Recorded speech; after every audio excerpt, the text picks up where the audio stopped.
Gopalapatnam LG polymers పరిశ్రమ తెరవాలని gate వద్ద కాంట్రాక్టు కార్మికులు ఆందోళన చేపట్టారు. ఎల్జీ పాలిమర్స్ గ్యాస్ లీక్ దుర్ఘటన నేటికి జరిగే 5 సంవత్సరాలు పూర్తి కావడంతో శాంతియుత ర్యాలీ వెంకటాపురం నుంచి మెయిన్ రోడ్డు వరకు ర్యాలీగా వెళ్లారు. ఈ సందర్భంగా వారు మాట్లాడుతూ 1963లో కంపెనీ నిర్మాణానికి మా భూములు ఇచ్చామని, గ్యాస్ దుర్ఘటన జరిగిన తర్వాత నుంచి కాంట్రాక్టు కార్మికులు ఉపాధి కోల్పోయి రోడ్డు మీద పడ్డామని, తక్షణమే కంపెనీని రీఓపెన్ చేసి కాంట్రాక్టు కార్మికులందరికీ ఉపాధి కల్పించాలని, లేని ఎడల ఆత్మహత్యలు శరణ్యమని డిమాండ్ చేశారు. పర్మనెంట్ ఉద్యోగస్తులకి ఎటువంటి సెటిల్మెంట్ జరిగిందో మాకు అలాంటి సెటిల్మెంట్ చేయాలని డిమాండ్ చేశారు. తక్షణమే 2 యూనిట్ల ఎలక్ట్రానిక్ పరిశ్రమను ఓపెన్ చేసి 375 మంది కార్మికులకు ఉపాధి కల్పించాలన్నారు. ప్రకారంగా న్యాయం చేయాలి.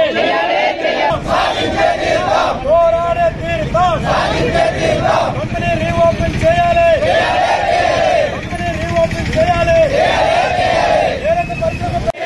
కాంట్రాక్ట్ కార్మికులందరికీ న్యాయం చేయాలి. కంపెనీ రీఓపెన్ చేయాలి. వర్ధిల్లాలి ఎల్జీ పాలిమర్స్ కాంట్రాక్ట్ కార్మికుల ఐక్యత. గ్రామస్తుడిని గత 2020 మే 7వ తేదీన అంటే ఇదే రోజు ఎల్జీ పాలిమర్స్ శ్రేణి గ్యాస్ లీకేజ్ ప్రమాదం జరిగింది ప్రపంచానికి తెలిసిందే. ఆ రోజు ఎంతమంది చనిపోయారు, ఎంతమంది వేలాది మంది వందలాది మంది క్షతగాత్రులు అయ్యారు. ఈరోజు కూడా గ్రామంలో ప్రతి ఒక్కరికి కూడా అనారోగ్య సమస్యలు వెంటాడుతూనే ఉన్నాయి. ఆ రోజు ఉన్న ప్రభుత్వం మీకు సూపర్ స్పెషాలిటీ హాస్పిటల్ కడతామని చెప్పేసి ఆ హామీని అమలు చేయలేదు. కొంతమంది కాంపెన్సేషన్ ఇచ్చారు, మరి కొంతమందికి ఇంకా ఇవ్వలేదు.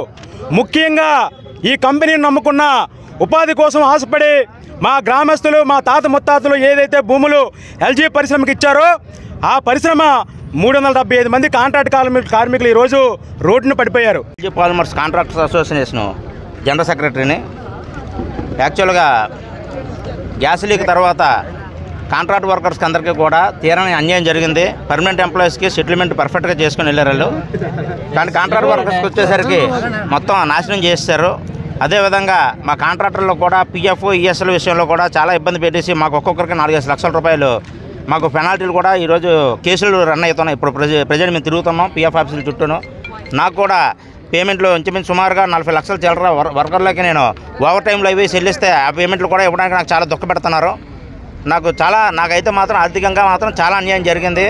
అదేవిధంగా 1963లో స్థాపించిన ఈ కంపెనీకి ల్యాండ్ లోజర్స్ అసోసియేషన్కి అప్పట్లో మా గ్రామ కమిటీకి ఈ విజయమాల్య గారు 63లో ఒక అగ్రిమెంట్ చేశారు. ఈ ల్యాండ్ ఓన్లీ వ్యాపారం అంటే ఇక్కడ వాళ్ళు వ్యాపారం చేసుకొని ఇక్కడ ఉన్న వాళ్ళకి ఉపాధి కల్పిస్తారన్న కాన్సెప్ట్ మీద మాత్రమే ఇక్కడ ఈ ల్యాండ్ ఇవ్వడం జరిగింది అన్నది అగ్రిమెంట్ కూడా జరిగింది. ఆ కాగితం కూడా తీస్తున్నాం.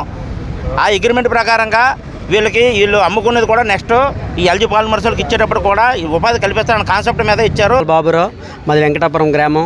ఎల్జీ పాలిమర్స్లోని ఇప్పటి నుంచో కాంట్రాక్ట్ లేబరు, పర్మనెంట్ లేబర్తో పాటు మేము కాంట్రాక్ట్ లేబరు సమానంగా పనిచేసే వాళ్ళం అందరం కూడా ఈరోజు మా కంపెనీ తెరిస్తారు ఈవేళ రేపు అని చెప్పుకొని వచ్చారు. ఇంతవరకు కూడా ఈరోజు వరకు కూడా కంపెనీ తెరలేదు. అలాగే మాకు ఉపాధి లేకుండా ఈరోజు రోడ్డు మీద ఉన్నాం. మా పిల్లలు చదువుకునే టైంకి ఒక స్టేజ్కి మాకు ఉపాధి లేకుండా ఉన్నాం. మా భూములు పోయే, మా స్థలాలు పోయి, అన్నీ పోయే ఈరోజు ఏదీ లేకుండా నిర్లక్ష్యంగా రోడ్డు మీద పడిపోయి ఉన్నాం అందరం కూడా. అవకాశం ఉంటే గవర్నమెంట్ నుంచి ప్రతి ఒక్కరు కూడా ఇన్ఫాం మన చంద్రబాబు నాయుడు గారికి, మన పవన్ కళ్యాణ్ గారికి, మన లోకేష్ గారికి కూడా, మన గణబాబు గారికి విచ్చేది ఏమనగా మన వెంకటాపురం గ్రామస్తులు కాంట్రాక్ట్ లేబర్ వైపు ఒక్కసారి మా మీద చిరుకొని వేయకుండా మీరందరూ దయచేసి మాకు ఆదుకుంటారని మరీ అండి.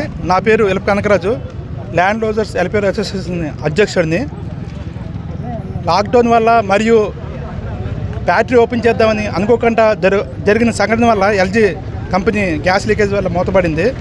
5 సంవత్సరాలు కావస్తుంది. అప్పుడు ఇప్పటి వరకు మా కాంట్రాక్ట్ కార్మికులకి ఉపాధి లేక చాలా తీవ్ర ఇబ్బందులకు గురవుతున్నాము.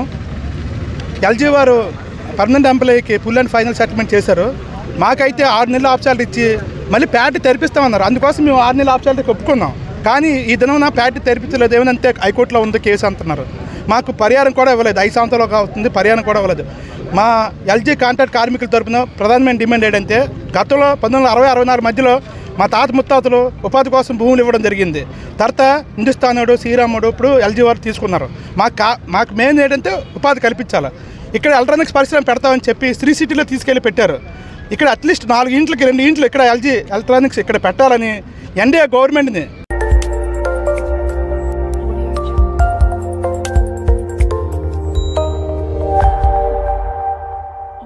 న్యూస్.